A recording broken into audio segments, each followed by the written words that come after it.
मैं सिर्फ 22 साल की थी जब मेरी शादी हो गई थी।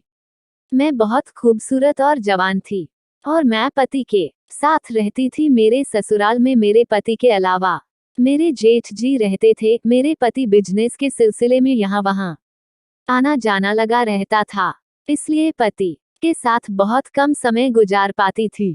घर में जेठ जी और मैं रहती थी, इस वजह से हमारे बीच अच्छी दोस्ती हो गई थी। एक दिन जेठ जी की पत्नी सुबह सुबह मायके चली जाती है और जेठ जी तौलिया ले जाना भूल गए थे और जेठ जी अपनी पत्नी को आवाज लगा रहे थे। मैंने सोचा मैं तौलिया दे आती हूँ। जैसे ही मैंने बाथरूम का दरवाजा खटखटाया, वैसे ही जेठ जी ने अपनी बीवी समझकर पीछे से जकड़ लिया। मैं खुद को छुड़ा रही थी। जैसे ही जेठ जी ने मेरा चेहरा देखा, मुझे छोड़ दिया।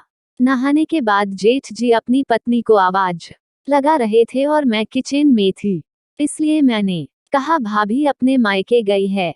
मुझे बहुत शर्म आ रही थी, पर जैसे तैसे करके मैं सामने गई। मैंने भी ड्रेस बदल ली थी, गुलाबी रंग की साड़ी और काले रंग की डिप नेक ब्लाउज पहनी थी। ब्लाउज स्लीवलेस था। मैं इस साड़ी में कातिल लग रही थी। मैं सर पे पल्लू लिए जेठ जी के सामने नाश्ते लेकर गई। जेठ जी मेरी तरफ देख रहे थे और मैं नजरे झुकाए उनको नाश्ते देने गई। मैं वो भाभी नहीं थी, इसलिए चली गई थी। कोई बात नहीं, गलती हो जाती। मैं ही भूल गया था कि वो मायके गई है। चलो तुम भी नाश्ता कर लो जी और बताओ क्या कर रही हो। चलो चले कहीं घूमने, मैंने मना किया। का भाभी क्या सोचेंगी। अरे तुम क्यों चिंता करती हो। जेठ जी कार निकाली और खूब घुमाया, शॉपिंग कराई, फिल्में दिखाई। दोपहर से रात हो गई, हम वापस घर आ गए।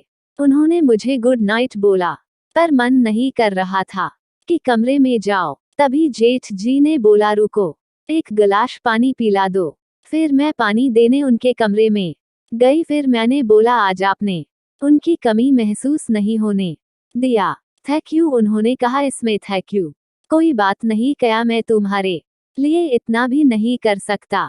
अगर तुम चाहो तो तुम्हारे पति की कमी भी दूर कर सकता हूँ। इतना कहकर हंसने लगे। अरे अरे सारी, मैं मजाक कर रहा हूँ। वैसे एक बात कहूँ तो मुझे बहुत मजा आया। तुम बहुत सुंदर हो और मैं बहुत पसंद करता हूँ। इतना कहकर उन्होंने मुझे पीछे से अपनी बाहों में भर लिया और हम पति पत्नी की तरह मस्ती करने लगे थे।